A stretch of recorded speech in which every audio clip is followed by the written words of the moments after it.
Welcome to Murder Road Trip. I'm Jess. And I'm Haley. We'll be snacking on two native Colorado snacks, Choco Love chocolate bars and Jolly Ranchers, as we make our way to Colorado Springs, Colorado, to discuss the murders of Tony, Joanna, and Carl Dutcher, aka the Simon Says murders. Are you ready to go? Never. Yes.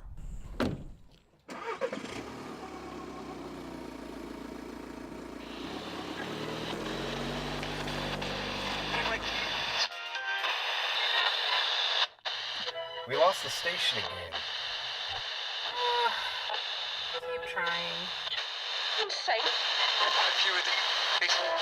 Hold on. Let me try this one. Stop. That's it. Turn it up. Turn it up.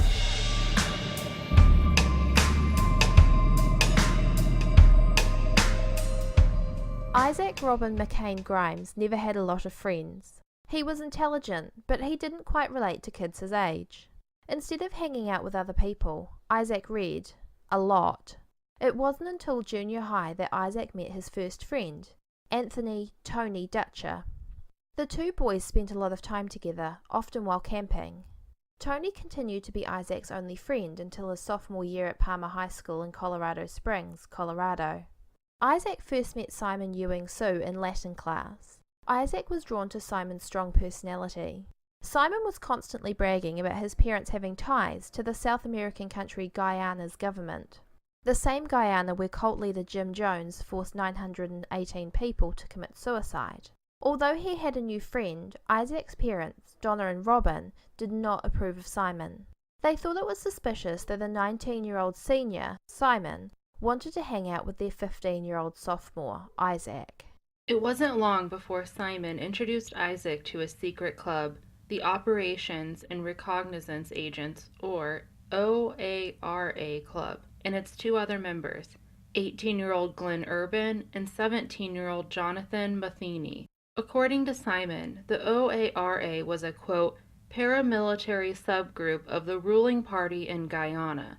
The ORA had strict rules: no racism, no drugs, no alcohol, and no premarital sex, and had a military-esque ranking system. In order to be a member of the OARA, each member had to pay 10% of their earnings to be in the group.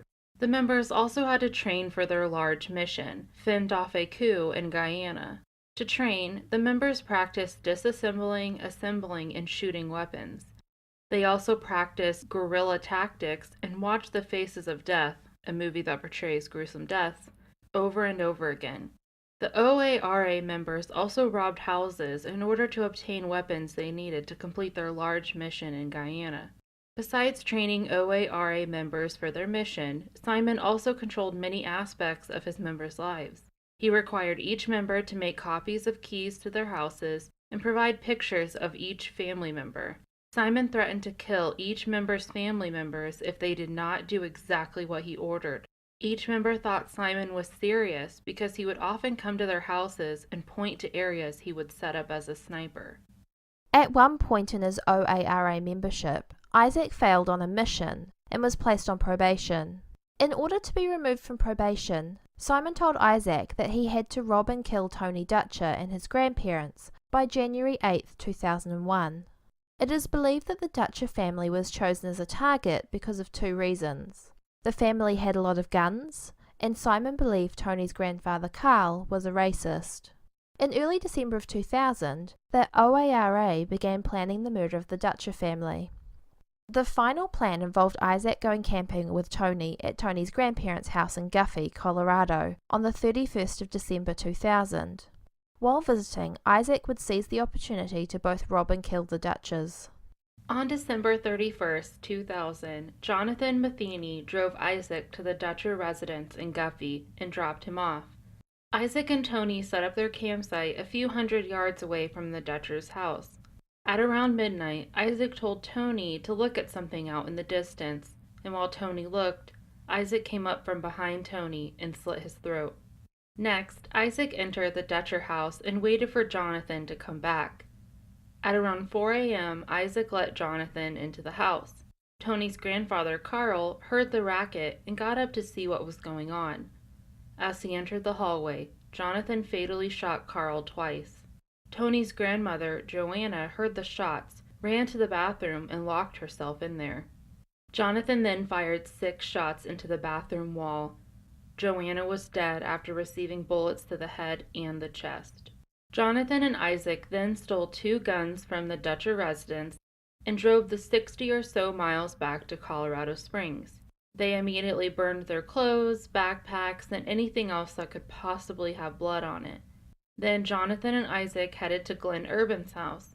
While at the house, Glenn cut the guns up and disposed of the pieces. All 3 of the boys then called Simon, who was visiting family in Canada, and told them that their mission was complete. On January 3rd, after not hearing from him, Tony's mother Jennifer called and requested a sheriff's deputy go to the Dutcher residence. When the deputy arrived, he found the dead bodies of both Carl and Joanna Dutcher. Upon talking to Jennifer, the police realized that her 15-year-old son Tony was missing. Police began searching the Dutcher property. When police found Tony still at the campsite, they realized that Tony had not been camping alone. Police asked Jennifer if she knew who had been camping with Tony, and she told them that Tony's friend Isaac Grimes had been camping there on New Year's Eve. Over the course of the next few days, police interviewed Tony's friends at Palmer High School. The more people they talked to, the more pieces fell together. Police had their first initial conversation with Isaac a few days after the murders were discovered. Isaac told the police that on New Year's Eve he'd been drinking with Jonathan Matheny over at Glenn Urban's house. Police did not believe his narrative, but kept on building their case. On March 8th, Isaac was brought back in for more questioning. This time his story changed. He admitted that he and Jonathan had gone to the Dutcher house in Guffey. That day, Isaac eventually confessed to killing Tony, but he was adamant that he did not kill Tony's grandparents. Isaac eventually caved and confessed that Jonathan had been the one to kill Carl and Joanna. Isaac also told the police about the OARA and how Simon had threatened to kill his family if he did not kill the Dutchers. After speaking with police, Isaac was arrested for first-degree murder. After Isaac spoke to the police and made his confession, officers went to Jonathan's work, a Carl's Jr., and asked John to accompany them to the station to answer some questions. Jonathan wanted to call his mother first, which he was allowed to do, and he asked her to meet him at the station. At the police station, Jonathan was questioned about what happened on New Year's Eve. Jonathan told the same story he had earlier in the counselor's office.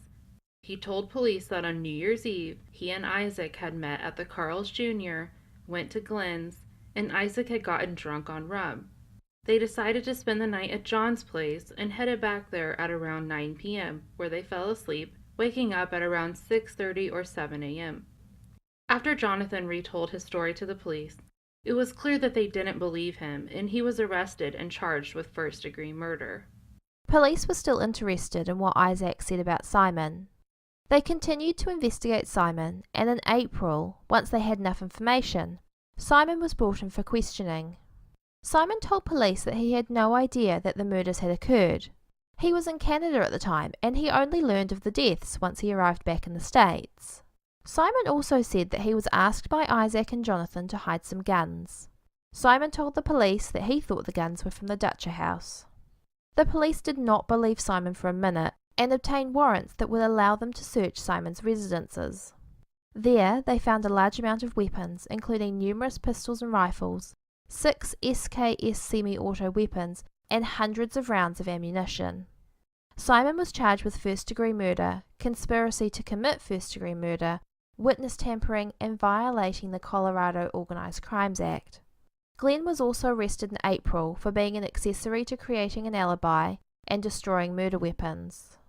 At Jonathan's sentencing, he pled guilty to 3 counts of conspiracy to commit murder and 1 count of violating organized crime laws.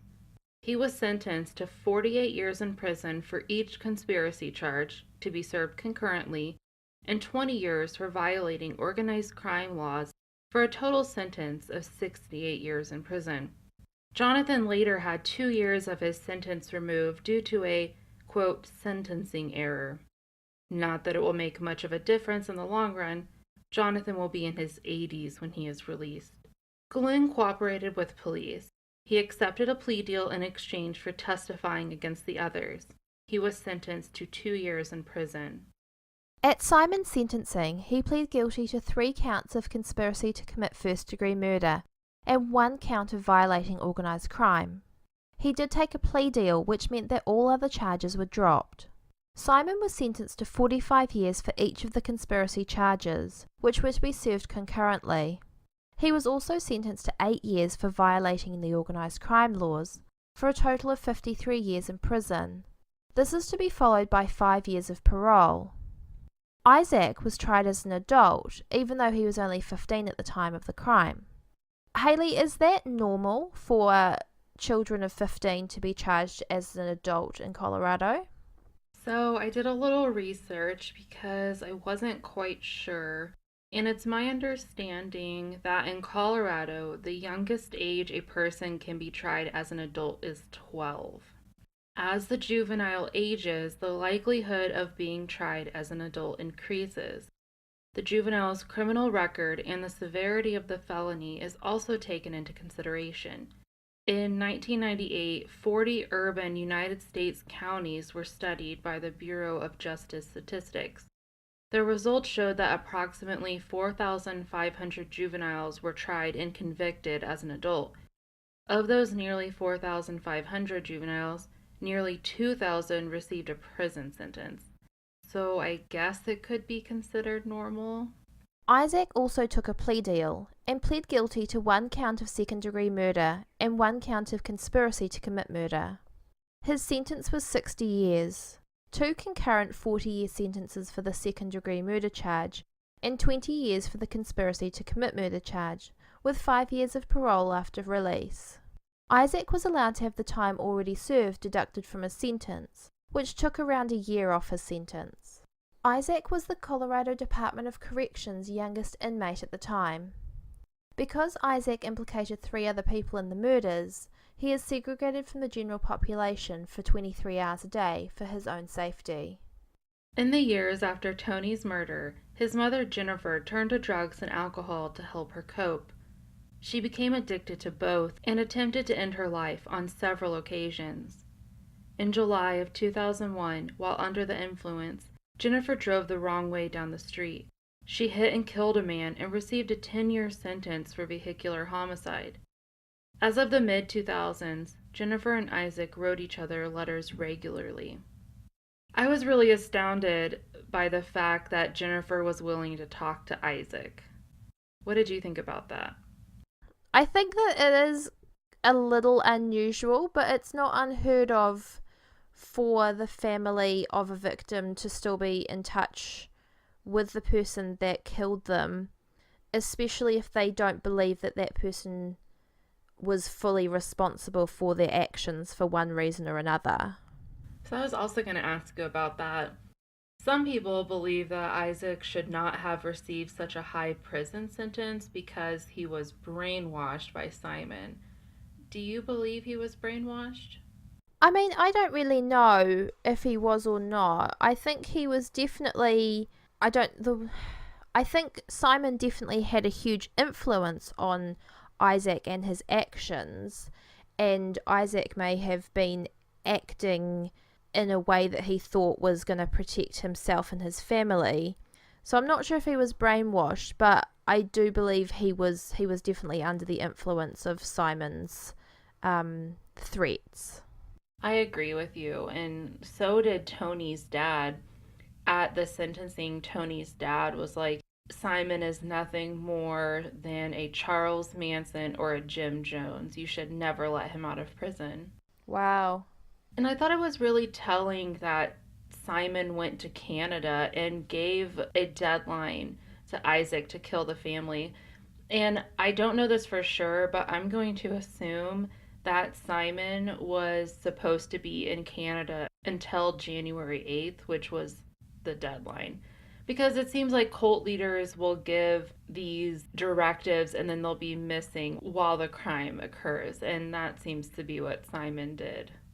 He was definitely giving himself a fantastic alibi, and I agree that he probably arrived back on the 9th or something, so that he could definitely say, well, I was in Canada, so it definitely couldn't have been me. 19 years old. I just can't imagine having that sort of power over people. Neither. I hope that he isn't released. I'm not sure. We couldn't find out if he was eligible for parole or not, but I really hope that if he is, he never gets it. I hope he is not released, because if he had that much control over people at 19 years old, I dread to think what he would be like as an adult. I could not agree more. To end the episode, would you like to play a road trip game? Sure. I know how much you love quizzes. They're my favorite. And so I've put together a short New Year's quiz. Lay it on me. Okay. What is the first country to see in the new year? I know you see the new year before me. Yes, actually, as we record this, we are actually in 2 different years. It's 2018 in New Zealand at the moment. I hate time. It blows my mind. It's pretty buzzy that we're actually recording in 2 different years. Okay, I'm going to give you multiple choice. What is the first country to see the sun? Is it Fiji, New Zealand, Kiribati, or Samoa? I'm going to say Fiji because that's the only one I can pronounce besides New Zealand. Incorrect. It actually was a trick question, because Kiribati and Samoa are both the first countries to see in the new year, but Samoa is only the first country as of this year, because a couple of days ago they went from the last country to the first country. They completely changed what day it was. It was very bizarre. Oh wow, that's really weird. Yeah, it was. So no points. New Zealand is only 15 minutes behind, because we've got some islands off to the side that are 45 minutes ahead of the rest of New Zealand, so we're just after that. What was the buzzword on New Year's Eve of 1999? What was everybody worried about? They were worried about Y2K. Good job! Woohoo! They were worried about Y2K. To this day, I'm still not sure what that was all about, but I was around 10, so that would be why. And lastly, what is the name of the song traditionally sung at New Year's just after midnight? Oh, I don't know. I'm going to say something Mariah Carey, though, because she's doing the ball drop in New York City tonight. No! Not even close. There's a really... it's the traditional song is called Auld Lang Syne. It might not be traditional to sing it over there, but it is here, and yeah, it's just an old song that you sing, and it is about forgetting the past and looking forward to the new year ahead of you. Will you sing it to me now? No, I don't know the words apart from Auld Lang Syne. Well, what kind of co-host are you? A very, very good one. And that's it. You got one out of 3. Well, 33.3% isn't bad. It's not a pass though. Until next time, please remember to check your back seats, and I'll see you at the next rest stop. If you didn't know already, you can also listen to me, Haley, on the We're All Just Pretending podcast, where I give bad advice on purpose. You can also find Haley and I on the Playlist podcast. Playlist is a podcast where Josh Hallmark of Our Americana and the Karen and Ellen Letters has different podcasters on to talk about their favourite songs. Every episode has a different theme and a new panel of podcasters. You can find Murder Road Trip at murderroadtrip.com, on Instagram and Twitter at murdertrip, and on Facebook at Murder Road Trip Podcast. If you're interested in continuing the discussion, you can join the Murder Road Trip podcast group on Facebook. Make sure to check out the Murder Road Trip playlist on Spotify. You can even add songs to the playlist. If you enjoyed this episode, please make sure to rate, review, and subscribe on your podcast app of choice. Please stay tuned after the music to hear from some other great podcasts. Hi everybody, I'm Ember. And I'm Quinn. Together we're best friends who happen to be married. Pervy, dark, and full of humor, we come together to bring you the Fiercely Altered Perspective podcast, also known as the FAP Pod. One so good it'll be hard to beat. Coming Friday, March 2nd, 2018. Join us each week as we cover all those creepy topics we secretly enjoy. From true crime to Tinkerbell and every dark, delicious thing in between. Stay tuned at the end of each episode where we'll have a little game of Guess Who. Meaning, we'll give you a description for the following week's episode that will require you to do a little bit of armchair investigation to uncover who or what we will be covering. So join us on our social media where we will keep the details moist until our release. Oh, God. No. We can be found on Twitter, Facebook, and Instagram at the FAP Pod. And be sure to join our Facebook group, the official FAP Pod group, for discussions and sneak peeks. We're busting down the door so you can see things from our perspective, and we hope you stick around to tell us yours. Until then, keep your eyes open and your palms soft. See you in March. Hard to beat.